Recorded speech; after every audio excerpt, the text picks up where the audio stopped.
Jordan Watkins. I'm always really skeptical of the wide receiver that Kyle Shanahan reaches for. Ever since he took Dante Pettis, I know he has a pretty good track record with certain like round one wide receivers, early round two, but sometimes he reaches, man. Dante Pettis, Danny Gray. So Jordan Watkins, another speedster. Are you the next Danny Gray? Are you the next, I don't know, Brandon Aiyuk? So you see why I'm pissed that he wasn't in 7-on-7s. I don't know. I didn't see him go against a cornerback. But what I will say is, okay, my first impression of Dante Pettis was I was so surprised at his like body type. He didn't have, how can I say this in a way that doesn't sound terrible? He didn't have thighs. He didn't have like an upper body. He didn't look like a football player. He looked like a basketball player. He looked like a soccer player. He looked like a soccer player. Yeah. Jordan Watkins looks like a football player. He looks almost like a running back. He's 5'11". He's very thick thighs. He was returning punts. He looks like he could do that. He's tough. He doesn't have the longest arms. He doesn't have a big catch radius, but neither does Ricky Pearsall. He looks short-handed when he gets his hands on the ball. I'm intrigued by Jordan Watkins. He looks like he definitely has an NFL body, and I think he might be able to contribute as a number 3 receiver early on. And I base this on him running routes and not even going against the corner. Mad. But I'm going to get over it. We get that. We understand the frustration. I like the pick because it speaks to what Kyle wants. I'm tired of trying to give Kyle. I don't even want to see Kyle. We know what happens when Kyle gets players that he in theory wants, and we in theory think that he can grow the player. They don't grow. They get hurt. Kyle just throws them away like a discarded toy that he can't get to work, or the battery don't work. He just throws it away. I'd rather him get something that he's actually right. So let's go out here. And you know what I'm saying? It's embarrassing that the boy still likes Pogs at 18 years old, but damn it, he doesn't want a car. Get him the Pogs, okay? So we went out and got him the receiver that he wants. All right. I do like that Watkins, what he does have as far as traits are concerned, is he's very good in the route tree. I don't think there's a route that he can't run. Very explosive in and out of his routes. That's something that I know that's what got Kyle's eye with Ricky Pearsall. Ricky Pearsall is a very good route runner as well. And that's what we have in the receiver room right now. You know, I know that we picked up Isaiah Nayer and other guys that, you know, I feel like he's the new sexy name that's floating around the team right now. But with what they have in contributors are concerned, Kyle is going for fast, strong receivers that if you're a corner, you're not going to be running down the deep third with these boys. You're going to have to be in their hip pocket and getting them while they're open. That's one of the things that I think that they focused on as far as receivers are concerned this offseason is there was very little separation with this receiver group last season. That was the biggest issue. I know it kind of went downhill, and we were diagnosing it. You know, at first it was the offensive line, then it was Brock's not getting the ball out too fast.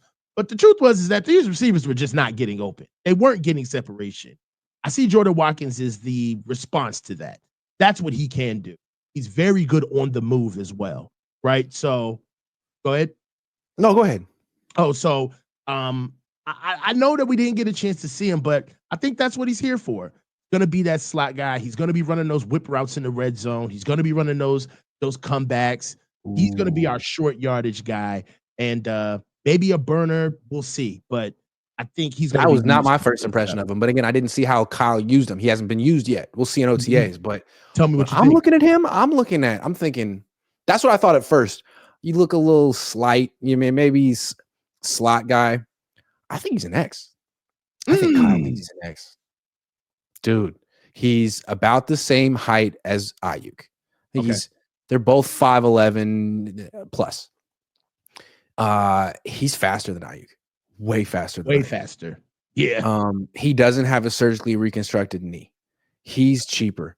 He's not, he hasn't gone, to the mattresses with the organization over money. If things don't work out with Brandon Aiyuk, this guy could be a sneaky candidate to replace him. I'm just throwing that out there, man. He looks like an NFL player. He's got an NFL body that Dante Pettis never had. He's definitely got the athleticism. He's in a receiver-friendly system once he actually learns the verbiage. I came away more encouraged about Jordan Watkins' chances to make it on this team. I think he could end up being The starters could end up being him and Pearsall. This is my only thing about him. This is my only thing about him. The only thing that is kind of plus about him from a physical standpoint is his speed. It's actually him running. He's only got a 36.5-inch vert. That puts him in the 60th percentile in his class. Good, not great. Right. The same thing about his arm length. He's got 29-inch arms. Not right. Great. That's in the 9th percent of his class. All right. Even his 10-yard split, even though he's got the 4.3, it's a 1.53. It's not an elite 10-yard split for a guy his size. He's in like the 74th percentile of his class for his 10-yard split. My only thing is that when you are the number one corner, it is kind of it's a thoroughbred position. You're going to be seeing basically the pretty much pound for pound best athlete on the team in the number one corner if you're going to be an X. And can he out jump people with that vert? Can he, like, where's his quickness? Let me rebut you. Not rebut you. Let me answer that question. Prize Picks is sponsoring the Cohn Zone this year. Prize Picks is the leader in daily fantasy and the best place to win cash while watching sports. And the best part about the app is it's really easy to use. To create a lineup, all you have to do is pick more or less on a few players' stats. I'm a Niners guy. So, when I'm doing Prize Picks, I'm looking, the last couple of years, I'm looking at Deebo Samuel because I know Deebo Samuel better than Deebo Samuel knows Deebo Samuel. So if it's like drops, I'm taking more. Or if it's like punches thrown towards his long snapper on the sideline during the fourth quarter of a game, the 49ers will go on to win. I'm smashing more because I know the 49ers and I'm a Prize Picks guy. Now, maybe they didn't have those exact plays, but they have so many plays that'll make your head spin. And you can play Prize Picks in over 40 states, including California and Texas. Best part about it is the new user offer. Prize Picks will give you $50 when you play your first $5 lineup. So win or lose, you'll get $50 just for playing. That sounds like a win to me. Use promo code COHN, COHN, to claim your $50 today. Tell them Grant sent you. I think what the Niners could say is he could be a younger, cheaper, slightly less athletic version of Aiyuk.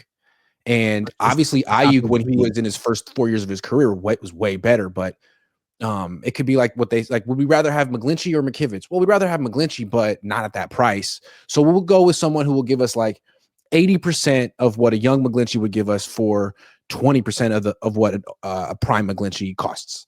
And that could be what because I don't necessarily feel that Aiyuk's going to be on this team in 2026. We're waiting for the shoe to drop. We are. Yeah. And I think the way Kyle is, he likes to have a wide receiver developed a year beforehand because it takes so long to learn the system.